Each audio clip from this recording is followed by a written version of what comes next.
আসসালামু আলাইকুম। আজকে আমি বানাবো আম পোড়ার শরবত। এইজন্য প্রথমে একটা আম নিয়ে গ্যাসের চুলার মধ্যে আমি দিয়ে দেবো। দিয়ে এই আমটারে আমের চামড়াটা উল্টে পাল্টে একদম পুড়ে নেবো। এই দেখেন আমার আমের চামড়াটা একদম উল্টে পাল্টে পোড়া হয়ে গেছে। ওই পাশে একটু বাকি আছে, এইটারও একটু পুড়ে নেবো। দেখেন আমার আমটা একদম পুরোপুরিভাবে পোড়া হয়ে গেছে। এখন আমের এই পোড়া চামড়াটা আমাকে ছিলতে নিতে হইবে। এই জন্য আমি এটা সুন্দর মতো আস্তে আস্তে করে ছিলতে নেবো, যাতে এটা ভালোভাবে ছিলা হয়ে যায়। এটা একটা খুবই দরকারি বিষয়, গুরুত্বপূর্ণ বিষয়। যাতে না থাকলে আবার একটু পোড়া পোড়া লাগতে পারে, বুঝেন না?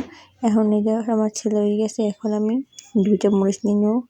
তো একটা মরিচ আমি দিছি পড়তে, গ্যাসের অন করে দেখেন আসছি একটু বেশি পড়ে গেছে, বিষয় না, এটা হয়ে গেছে। এখন এই 2টা মরিচটা আমি সুন্দর মতো জ্বালাময়ভাবে ভেঙে নেবো এবং আমের সাথে মিশিয়ে নেবো। আমের যে শরীর থেকে তার মাংসটা আস্তে আস্তে করে ছাড়াই নেবো।